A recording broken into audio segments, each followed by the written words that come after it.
Thank you so much, Phil, for joining us on a podcast with Dawdle. Always great to have leaders like you on our platform discuss about industry insights. But before we start, pushing those topics and questions to you, we would love if you could take us to your journey so far in the industry.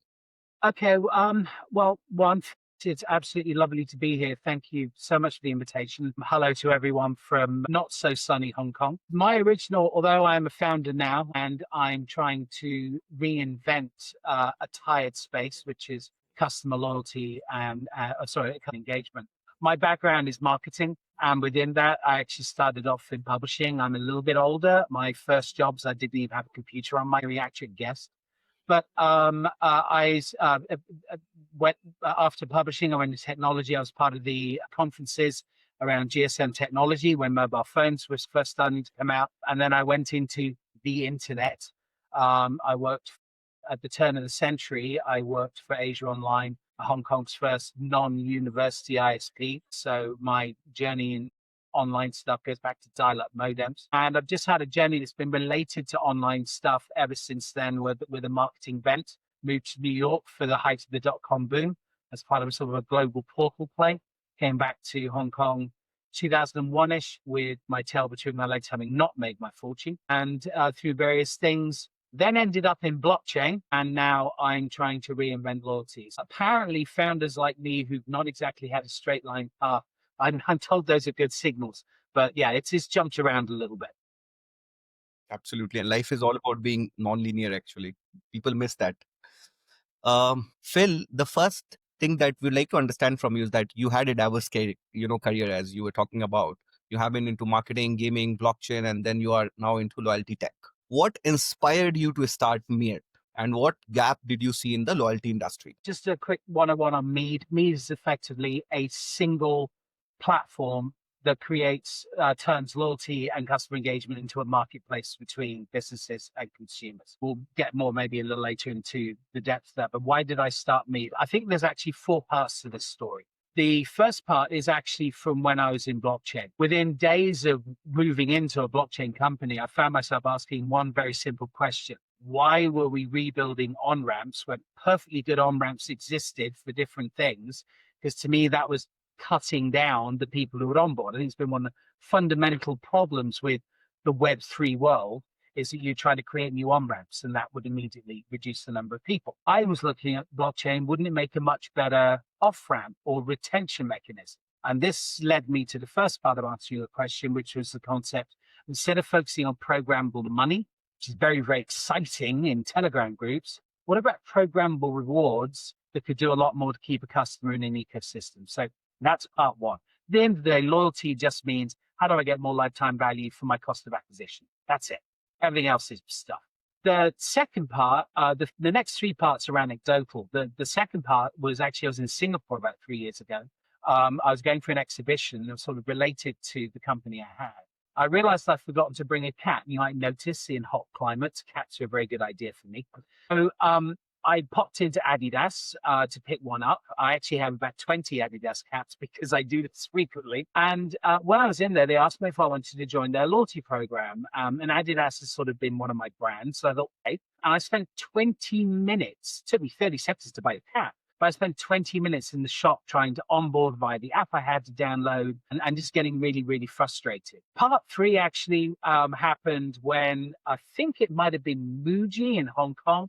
And I remember going in there to buy something and as I was paying, they asked me if I was a member of their loyalty program. And I said, yeah, I think I am actually. And I went through my phone and I remember they said you would have downloaded the app. And I realized I'd changed phones since then. I hadn't carried the app over.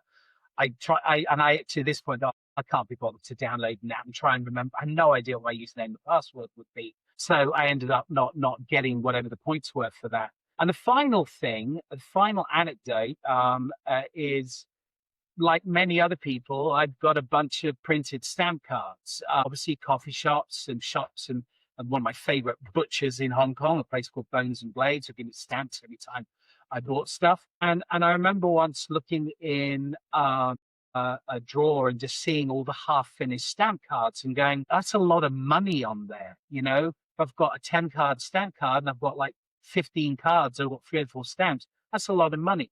And I'm realizing, well, this is annoying. It's a fundamental problem. That's money left on the table. It's customer engagement they didn't get. Sometime after that, all these thoughts permeating around my head, and it may well have been in the shower, I suddenly realized, hang on a minute.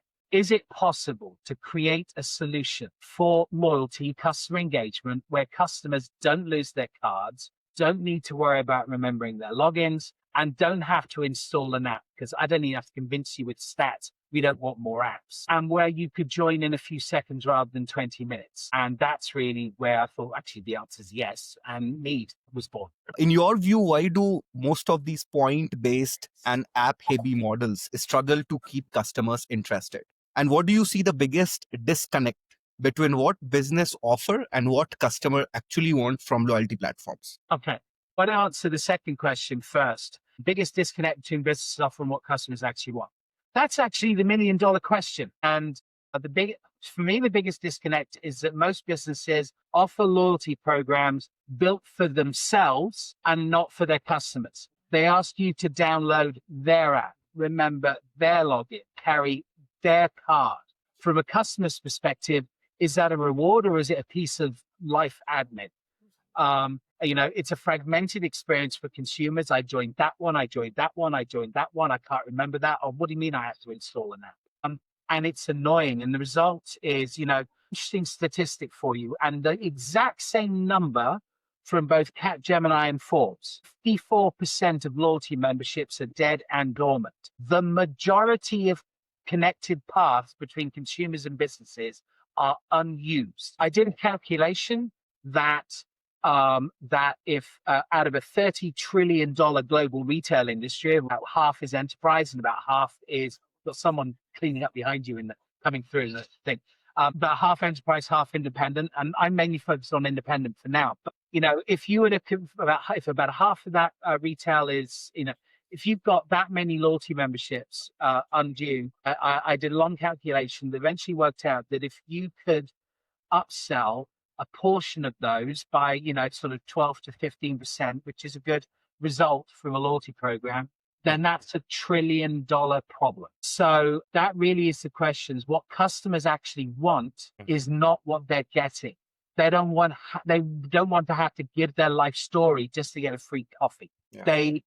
They don't want to have to install new apps. They don't want to have to remember individual logins just because they join a loyalty. Forget airlines and hotels. That's a little different. That's a different problem. But for the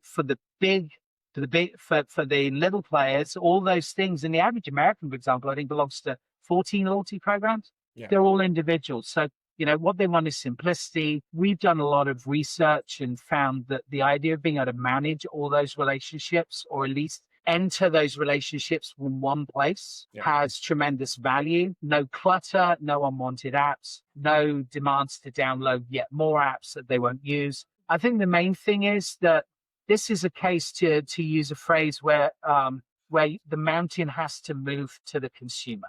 Don't make the consumer climb the mountain. The fundamental problem with loyalty now is it is supply side driven and therefore fragmented with the consumer. And I'm trying to make it, and I believe it needs to become demand side driven, where the businesses go to the consumer. Absolutely. So you mean to say all these point based and all these things are more of supplier driven? Yes. Because you join a loyalty program because that business has one. Yeah. I want someone with Meed. I want someone to. In each program, each combination of points or stamps or rewards or whatever is unique. It's not a universal thing. But for me, my answer is a consumer walks past the window, sees a symbol, says we're on Meed, and goes, I know what that means. And they're able to take their phone, tap the link, and they're instantly a member. Literally, you can join as you walk past. It's like the loyalty equivalent of 40 down a pothole. But that's one. Make them give you. You don't need the personal information. What's important when you look at this, you need to know what their behavior is. An email address, their age doesn't tell you whether they're like red or white wine. Right. But their behavior does. And so Meed is all about giving access to behavior. Absolutely. And is there an application of blockchain in this as well, Meed? Yes, very good question. And interestingly enough, the original version of Meed was actually built on blockchain. And I learned a very good lesson from doing that it was a really dumb idea. Never inject Web3 into a Web2 problem. The issue of customer engagement, unless it's specifically on something to do with blockchain, is not a Web3 problem. And injecting Web3 into it just makes it slower. Even though what we built was a technical tour de force of smart contract factories, making smart contract factories, making smart contracts, the rewards, and customers don't want their shopping out. You've been into Victoria's Secret. I know this because it's on blockchain. No. And yes, you can talk about the, obfuscation and stuff. But at the end of the day, that wasn't the thing. Nevertheless, I realized I had solved the problem. So we reinvented the thing. It's a cloud-based platform. It's on AWS. But Web3 for me fits into a couple of specific areas. Although the relationships between businesses and consumers, if they walk into a shop or they use Shopify or something in the future, that's not about Web3. But because all the program operators, as I call them, all the program members, they're all on one platform. And I want to create interoperability between those people on platform, not just to have a business to consumer flywheel. I want businesses to be able to cooperate, create common value together. Imagine the bookshop next to the coffee shop, and they're able to link through mechanisms in Meed to create greater value for common footfall. Web3 is the oil in the machine that I can use to do that and create a platform level reward system. The other side is that what I'm building, if basically people have one Meed thing, it's a web app and there's Apple Passes, etc. I actually want, every time someone comes onto Meed, I want that to create a digital wallet. Because I call, if get your Terminator references ready, the movie. Damn, how can this have, what's the name of the company? God, what's the name of the company in Terminator? How could I possibly forget this right when I need it? The principle is that we distribute now and activate later. I want Meed level rewards to be on Web3. I want Web3 to be a way in which we can interoperate. If, for example, people link loyalty programs, some people make profit more than others through that linking. And I want to be able to use Web3 as a correction mechanism so no one is misread. And yes, I do see in the long run that Meed, if we have, 100,000 businesses and 20, 30, 40, 50 million consumers on the platform at the end of a good phase, that then starts to see Meed have the possibility to become a form of identification in its own right. It could be a login or onboarding mechanism to more enterprise loyalty systems, and eventually as a form of decentralized ID. Although that is in the future. Right now, I'm focused on traction with core product. I got it. And now I will take you on the industry side of the things, is that for any company which is using a loyalty platform or has got loyalty programs in place for their customers, how do you think, they measure the success of these platforms, the ROI and all those things? What are those metrics which are important? And the second part of the question is, what are the common objections that you face while you pitch to a company, which is already using a particular kind of a loyalty platform to shift to your platform? Okay, so part one, you asked me about basically a loyalty program ROI. I think, there are the traditional metrics: customer retention rate, average order value, visit frequency. And these are the common ones. They're very vital, and they're sort of the ultimate goal. But these are lagging indicators. They will tell you if what you did worked. Yes. I think for modern platform success, and something I'm certainly trying to build too, is how do we move to leading indicators? Right. How do we predict future? And then you just know there's a two letter word I'm about to come on to here. But how do we predict future revenue? How do we make it less about counting transactions and more about measuring the health of the community or the individual relationship that you have? And so, the two main shifts that I've thought about: measuring active engagement rather than just membership, not so much how many people have signed up, but what they do next. Are they passively collecting rewards? I come in and buy stuff. Are they engaged with social media platforms? Are they checking their progress? Are they looking at their progress bars or where they are? Are they fulfilling? There's a lot of psychological drivers behind people filling up a points card, whether it be to get 600 points to go to the next tier on Cathay Pacific, or whether it's just to fill a stamp card. A whole lot of psychological study behind that. Are they looking? You can tell. A high active engagement rate would show a lot of customer intent. Well, that's a predictor of future purchase. And that's really what you want to do. I remember the stat I used before, but over half of memberships are dead and buried. Part of the reason for that is the fragmentation of the experience for the consumer. Yes. But, to solve that, you need to get things to them. And this is where AI is just sexy, because not only do you, and this is also, for me, for example, because we're one platform, the consumer may join business A's program, but they may have joined 15 other programs on Meed. I know everything about them across those programs. Now, of course, the law says I can't share that unless I proxy it through Meed and I anonymize it. Now, you might know, a shop might know, this guy buys 10 bottles of red wine from me every month. Therefore, I should send him an offer to make him buy more red wine. Yes. That's a direct data correlation. But where AI gets really interesting is inferred correlations, particularly if you have platform level consumer information that any individual business doesn't have.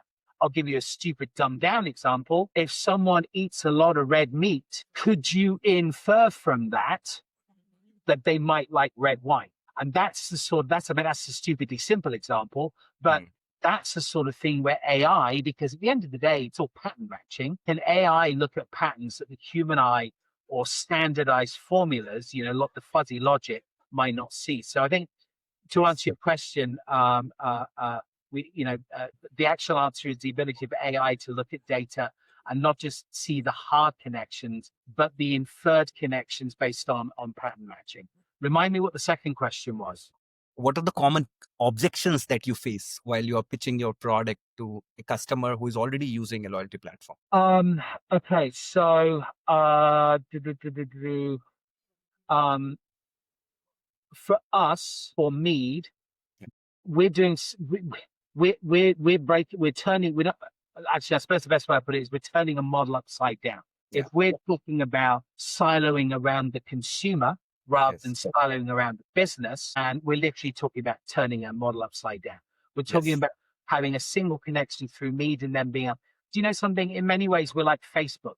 You join Facebook, then you like that page, you like that page, you like that page. It's not a perfect analogy, but it's good enough. Yes. So, as everybody believes they need personal data. They're absolutely convinced. I must know your email address. I must know their phone number. It tells you nothing. It might tell you if they're in the same area code as you, so that they're close, but it tells you nothing. And so our biggest challenge is, because we're all about behavior, because we give access to behavior without sharing PID, because we have this whole new concept that I'm literally trying to thought leadership my way into the market of anonymized loyalty. Because we're one platform, our message is, if you give up that personal information, I can reward you with so much more targetable behavioral data than you otherwise could have imagined you had. That's the change. Our biggest challenge is driving that change. People are convinced they need PID, even if 90% of them don't get read. Yes. So, the real benefits of our platform require some scale. So we sort of have that classic marketplace chicken and egg. But that's the message we're trying to get across. It is slow going, but slowly but surely we're finding more people willing to talk about it. And I have lovely podcasts like this where I get to pontificate about it. Superb, nice. Phil, the next thing is related to data privacy and compliance. Oh, yes. Yeah. I knew you were going to ask me about this. I wrote a couple of notes on it in the chat. Okay, so I think we're about to have a massive change. Everything I just said about trying to do anonymized loyalty, I will add on to that I think I am ahead of the curve on something that absolutely has to happen. I think we are nearing the end, at least I hope to God we're nearing the end of the data hoarding era. For years, the strategy has been to collect as much personal data as possible. And that model is a liability. I'd focus on independent retailers because I want to build my marketplace and then go to the enterprise and say, hey, I've already got 50 million people on the platform. You need to link up with us. But having personal data is a liability. Yes. In high touch jurisdictions, a lot of people know about GDPR in Europe, but actually the most ferocious privacy environment, I believe, is Brazil. I mean, it's not, but there's a lot of places that have really, really a strong personal data is a liability. If you are hacked, then it comes with complications. So this is why I think data hoarding needs to end. And what I'm trying to replace it with is the concept of the trusted proxy. I want to decouple personalization from personal data. I believe the winning approach isn't about requiring a business to hold and protect sensitive customer information. Instead, rely on a platform like us that has built Fort Knox around its data. That even now we've had hackers have a look, and our data, we split everything up. It's not in one place. You might get one thing, you won't get the rest. Even I can't see emails on our platform. It's obfuscated from me. Yeah. We have very documentable practices because we know we're going to run into the GDPR wall at some point in time. So we make sure we're ready about this. I want to flip the script. I want privacy to stop being a barrier and actually become a core feature. And I think, businesses can offer sophisticated personalization and data-driven loyalty that resonates and lowers that 54% to a much lower number, but they can dramatically reduce risk. And I think if the consumer knows that we are using our knowledge of them to get them the right offer, but that it doesn't come at the cost of that spreading out like a virus, then I think the consumer would choose our approach. Right. And now, kind of, you must have been working across various industries like retail, travel, hospitality, and all. Which sectors do you see, Phil, are proving to be most innovation to this innovation right now? Most open? Well, for us, when I started Meed, my low hanging fruit was to go after F&B. I'm not at I'm not dealing with big hotels and airlines. I'm not there. What has been really interesting is we have this big organic net. We have worked very, very hard on our content marketing so that people find us. I've now got accounts in 46 countries on every continent. It's a global problem, whether you're in Budapest or Miami. It's like, do I have to? And why are you giving me a printed stamp card? It's the problem's the same way. So, in terms of industries, if you'd asked me a few months ago, I would never have thought I'd say this, but the lowest hanging fruit, the industry where we've had the most strongest organic onboarding, even though I thought it was going to be F&B, takeaways, coffee shops, is beauty. And that is probably still the biggest blue ocean for real customer engagement. And I didn't see that coming. But something, when the data says go after an industry, you go after an industry. So yeah, it has been. Absolutely, Phil. And I've seen, a lot of these beauty and spa have their own loyalty programs. Like, while you're paying the bill, they will say you, hey, do you want to sign up for this? But there's a need of interconnecting, all these beauty and spas and provide the customers a common reward platform as you are building. Absolutely. One of the things we've done is we've entirely productized this. Yes. We're not a service. We're a product. Yeah. You buy us the same way you buy Gmail or Google Workspace. You can set up yourself. My record from login screen to a QR code that you can scan with your phone and become a member is 29 seconds. So it takes under a minute to create a program on the Meed platform, and it takes about 5 seconds to join a program on the Meed platform, 10 seconds if it's the very first time you've ever used Meed. So, it's really, and a lot of people have gravitated to that.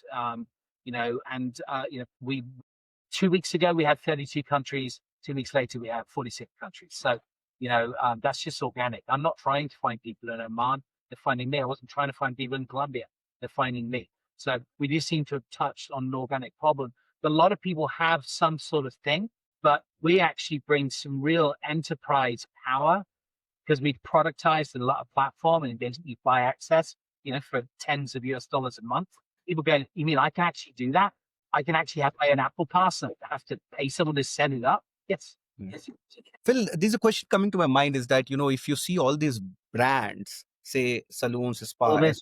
if you see all these brands like, these salons, spa, and as well, what they want is that the customer should come to them again. Let's suppose, they kind of enroll to a central platform where customers have an access to a lot of brands over there, personalized. Don't they start feeling that, this customer will not come back to me? Maybe this platform is kind of driving the customers to go to some other brands as well? That's actually a really, really good question. And it's a common one that's felt. Um, if you have a frictionless marketplace, Yeah. then with the it becomes a bit of a leveler. Now, anything like loyalty cannot replace bad content. So loyalty can't fix poor service. Loyalty can't fix. But if someone discovers you, comes to you, loves the experience, loves the human connection, and then on top of that, you have additional tools like Meed that you can reach into, be connected to them on their phone, that you can reward them, make them turn them from a customer into a member, then that's where Meed shines. I think, at the end of the day, it's a human thing to want to put your hold around and say, no, no, no, no, no, you can't leave. But actually, for a free market absolutist like me, it should be about competition. And, then you have the tools, you're connected to their phone, you can turn this to your advantage. Imagine you partner with these people on Meed. They'll recognize you, they'll scan your membership card and go, yeah, we're good. She's going to get looked after. Well, I said she, that was a subject of sorry, don't cancel me. But that with every opportunity becomes, it's the old Chinese character, opportunity and danger. But I believe that, a tool like me that enables businesses to connect, that makes it very easy to find things. Hey, I'm in San Francisco. Who's on Meet? Yes. Yes. That's worth a lot more. Because at the end of the day, if you try and keep a customer prisoner, they are much more likely. Yes. Right. Absolutely on the mark. Now, the next thing I would like to ask you about is that how do you see partnerships with fintech, gaming, or lifestyle platform changing the loyalty space? Customers going, I'll give you more money if I get more stuff, love, and happiness. Yes. More love and happiness you inject into it, the bigger the value proposition, the happier the customer. Absolutely. So, Phil, you really see that, there's a convergence happening between loyalty, payments, and digital identity platforms? Yeah, I think so. Yes, I think so. At the end of the day, consumers want simplicity. No consumer should need a greed to how to onboard. I see some loyalty apps, like you have the super apps and of course, Asia is the home of the super app. They're not really so hot in the West, whether it be Grab, or 7-Eleven in Thailand. So you know the ones I'm talking about. And they do. Oh, in Hong Kong we have YUU, which is like a loyalty program for Dairy Farm, which holds the franchises from IKEA to 7-Eleven and Kentucky Fried Chicken. Hong Kong's the only place on earth that if you eat enough Kentucky Fried Chicken, you can get points and turn it into an IKEA table. How that came about, I'll never know. The more you can give consumers in one place, the better. But also it has to be usable. I like a situation where you just scan a QR code or you get your phone, you just tap something and the magic happens. And if I can tap something, pay, get my rewards, redeem my rewards, and literally do it in one tap, then if I can get rewards across I'd like to see some consolidation where the consumer's experience is through a single window. I'll give you one example of that. That's really important. Until just now, if all the e-commerce retailers are competing. Obviously, you've got the behemoths like Amazon, etc. Not anymore. Now you just go to Google, and Google AI can even buy it for you. So now someone, basically a troll, is standing in front of the bridge saying, pay me. That's what I think we can do for loyalty too. So the consumer just goes one place and then everything is pulled to them. Absolutely. This was very insightful, Phil. We touched upon a lot of things, and I hope this podcast will be enormously useful to a lot of industry leaders or business leaders who are rethinking their customer engagement strategies. And thank you so much, Phil. Thank you for joining us. We'll be No, in thanks touch. for having me. I enjoyed the conversation.